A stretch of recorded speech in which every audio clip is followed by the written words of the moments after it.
Hello दोस्तों, स्वागत है आप सभी का आज़ाद ग्रुप ऑफ एजुकेशन में।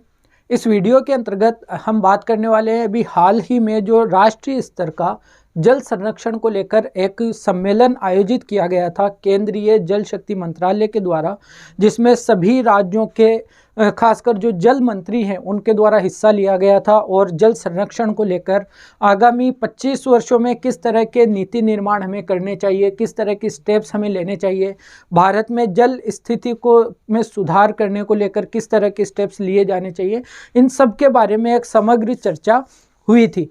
तो हमारे एग्ज़ाम पॉइंट ऑफ व्यू से जितनी भी चीज़ें महत्वपूर्ण हो जाती है उसके बारे में हम इस वीडियो में बात करेंगे। तो जैसा कि आप सभी को पता है, जल पर प्रथम अखिल भारतीय वार्षिक सम्मेलन, जी हाँ, यह पहला था, फर्स्ट ऑल इंडिया सम्मेलन था ये, जिस जल संरक्षण को लेकर जिसमें बात करनी है। तो इसके बारे में हमें पता रखना है, इम्पोर्टेंट हो जाता है एग्ज़ाम पॉइंट ऑफ व्यू से। तो थोड़ी सी चर्चा इस सम्मेलन की करते हैं। उसके अलावा जल की स्थिति पर भी हम बात करेंगे, क्योंकि हमारे एग्ज़ाम पॉइंट ऑफ व्यू से चीज़ें इम्पोर्टेंट हो जाती हैं। जल पर प्रथम अखिल भारतीय वार्षिक सम्मेलन, तो वार्षिक सम्मेलन से बिल्कुल ये सही बात है कि मुमकिन है आने वाले वर्षों में वार्षिक रूप से इस सम्मेलन का आयोजन किया जाए, जिससे जल संरक्षण को ज़्यादा बेहतर हम प्रबंधित कर सकें, नीति नियमन कर सकें, उसका क्रियान्वयन भी ज़्यादा सुचारू रूप से लागू कर सके। फॉर एग्जांपल, हमारे जो प्राइम मिनिस्टर ने इस सम्मेलन के दौरान जो एड्रेस किया था उसमें उन्होंने कहा था कि जिस तरह से हमने स्वच्छ भारत अभियान को एक पूरे राष्ट्रीय स्तर पर जन भागीदारी से जोड़ा है, उसी तरह से हमें जल संरक्षण के मुद्दे को भी जन भागीदारी उसमें सम्मिलित करते हुए इस मुद्दे पर काम करने की आवश्यकता है। ठीक है, तो क्या हुआ सम्मेलन के बारे में अगर बात करें तो इसका आयोजन हुआ था 5 से 6 जनवरी, 2 दिवसीय यह सम्मेलन था। कहाँ पर हुआ था? भोपाल में इसका आयोजन किया गया था। आयोजन करने वाला मंत्रालय केंद्रीय जल शक्ति मंत्रालय, केंद्रीय जल शक्ति मंत्रालय के द्वारा यह आयोजन किया गया था। और अगर आपको पता हो एक फैक्चुअल जानकारी के बारे में कि हमारे केंद्रीय जल शक्ति मंत्री कौन है, तो श्री गजेंद्र सिंह शेखावत हैं। वह जोधपुर से चुनकर आते हैं, उनका जो संसदीय क्षेत्र है, उनकी जो कॉन्स्टिट्यूएंसी है जोधपुर है, वहाँ से चुनकर वह आते हैं। तो केंद्रीय जल शक्ति मंत्री हमारे वो हैं। इस बार का थीम क्या था? जो किसी भी सम्मेलन का एक थीम होता है, एक सब्जेक्ट होता है कि इस विषय पर हमें बात करनी है। तो इस बार का थीम था वाटर विजन एट 2047। यानी जो अगर आपको पता हो, याद हो, तो 15 अगस्त के दिन अभी 2022 में जब हम 75वां स्वतंत्रता दिवस मना रहे थे, तो प्रधानमंत्री नरेंद्र मोदी जी ने एड्रेस करते हुए कहा था कि इंडिया, एक टर्म दिया था उन्होंने, एक योजना दी थी, इंडिया एट 2047 2047, और उन्होंने कहा था कि 2047 तक हमें क्या होना है, एक विकसित देश के रूप में सामने आना है। तो उस योजना के एक हिस्से के तौर पर आप समझ सकते हो कि वाटर विजन 2047 तक भारत जल संरक्षण को लेकर किस तरह से काम करे भारत। और क्योंकि हमारे यहाँ पर बहुत सारे नदी विवाद होते हैं, नदी जल के बंटवारे को लेकर राज्यों में विवाद होते हैं। जल का संसाधन तो एक ही है, लेकिन अलग अलग विभागों के द्वारा उसको अलग अलग तरह से प्रबंधित किया जाता है। उसका जो विनियमन है अलग अलग विभाग के द्वारा अलग अलग रूल्स एंड रेगुलेशन से किया जाता है। तो वहां पर जल संरक्षण एक मुद्दा बनकर आ जाता है। तो इस थीम के अंतर्गत और इस सम्मेलन के अंतर्गत यह कोशिश की गई है कि जल के मुद्दे को एक प्लेटफॉर्म पर लाया जाए, एक समन्वय आपस में किया जाए, सभी राज्यों का भी समन्वय किया जाए, और जो अलग अलग डिपार्टमेंट्स हैं, जैसे सिंचाई विभाग भी आ जाता है ना, जल निकासी विभाग आ गया, जल निकासी को लेकर अलग मुद्दा है, पेयजल को लेकर अलग मुद्दा है, कृषि में जो सिंचाई की आवश्यकता होती है उसको लेकर अलग मुद्दा है। इन सब मुद्दों को एक प्लेटफॉर्म पर हम डिस्कस करें, कहाँ किस तरह की प्रॉब्लम है उनके बारे में चर्चा करें। तो इस वजह से यह एक जल संरक्षण को लेकर वार्षिक सम्मेलन अखिल भारतीय स्तर पर, राष्ट्रीय स्तर पर यह सम्मेलन आयोजित किया गया था। कहाँ पर? भोपाल में हमने बात कर ली है, मध्य प्रदेश में। फिर इसके उद्देश्य की बात करें तो हमने बात की है अगले 25 वर्षों में, क्योंकि 2047 तक हमारी आज़ादी को 100 वर्ष पूरे हो जाएंगे। तो अगले 25 वर्षों के लिए भारत के लिए जल विजन पर जल को लेकर जो विज़न है हमारा, उस पर विचार विमर्श करना इसका एक प्राथमिक उद्देश्य था इस सम्मेलन का।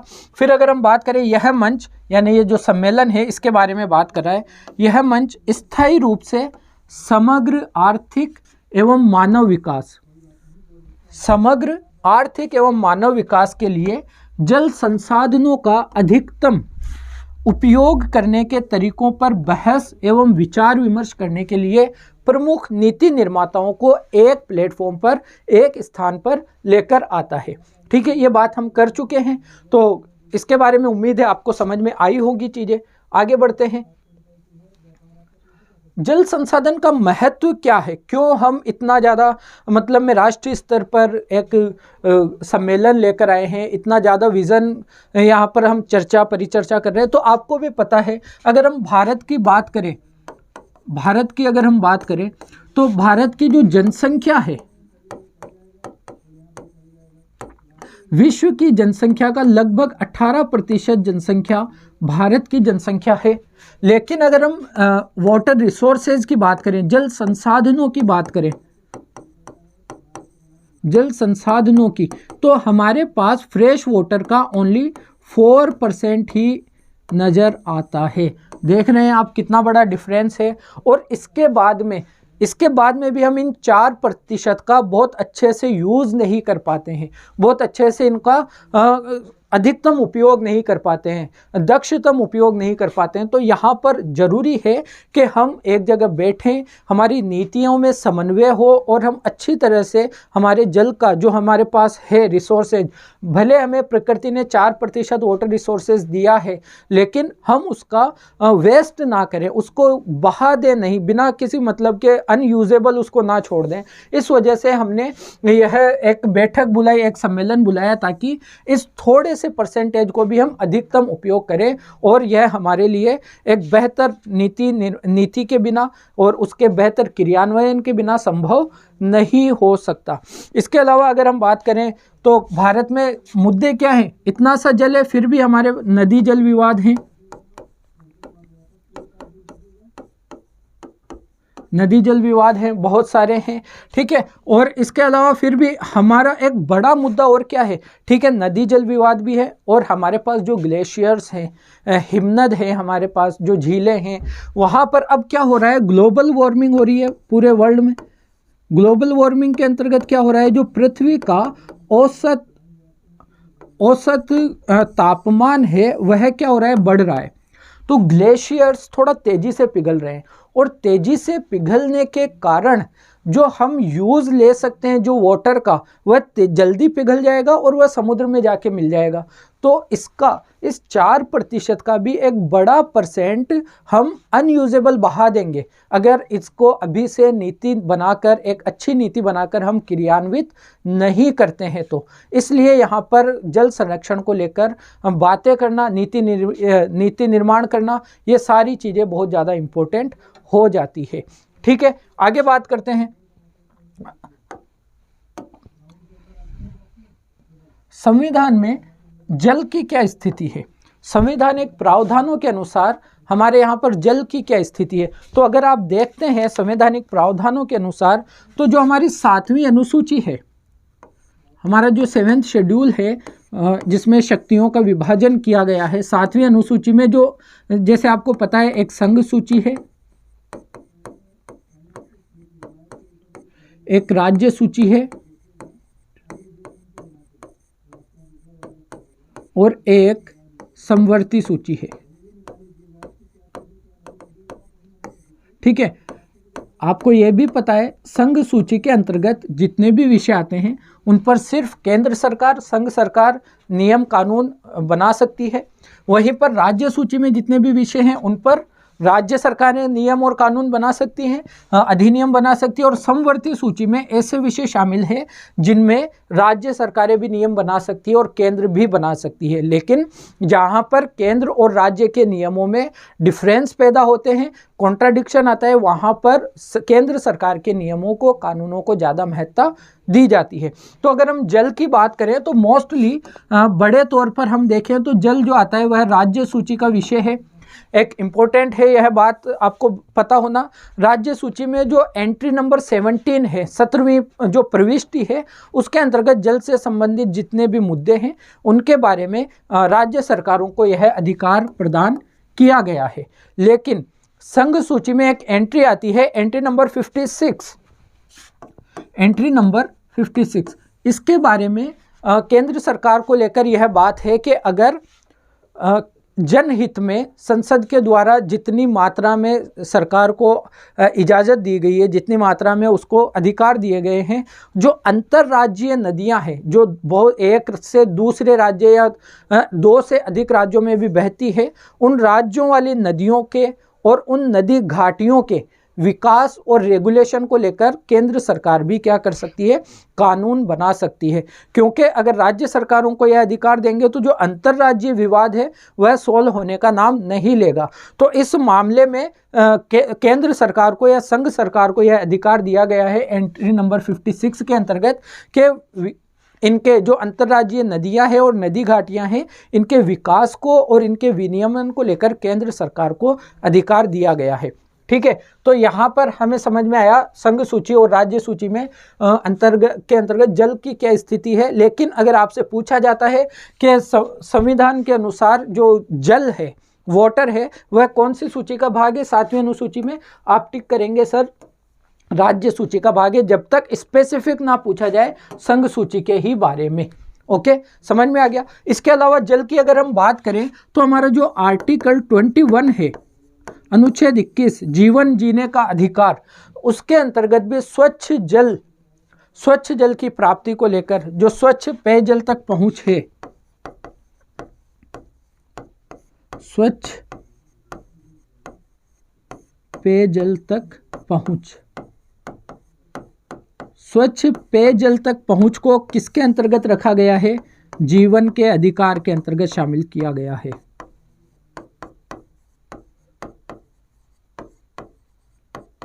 जीवन के अधिकार के अंतर्गत शामिल किया गया है। यहाँ पर ये बात आपको ध्यान रखनी है। लेकिन एक बात आपको यहाँ पर बताता चलूँ कि जिस तरह से यहाँ पर कुछ मामला संघ सूची में आया है और राज्य सूची में आया है, तो यहाँ पर जल संरक्षण को लेकर जो प्रमुख नीति निर्माण का कार्य राज्यों का हो जाता है, तो यहाँ पर संघ सरकार की स्थिति गौण हो जाती है, सेकेंडरी हो जाती है। इस वजह से संघ सरकार डायरेक्ट तो कोई स्टेप ले नहीं सकती जल के मामले में, जल रिसोर्सेज को लेकर। तो यहाँ पर इसलिए एक बैठक बुलाई गई, एक सम्मेलन बुलाया गया कि केंद्र सरकार एक एडवाइजरी तौर पर, जो हमारा केंद्र सरकार का एक आयोग है, सेंट्रल वाटर कमीशन, इसके द्वारा जो केंद्रीय जल मंत्रालय है हमारा, केंद्रीय जल शक्ति मंत्रालय, कम से कम इसके द्वारा यह इनको एडवाइजरी भूमिका तो निभा सकता है ना, सलाहकारी भूमिका तो दे सकता है। तो एक तो यह बात हो गई। इसके अलावा आपको ध्यान रखना है 2011 में एक पैनल बनाया गया था, अशोक चावला पैनल।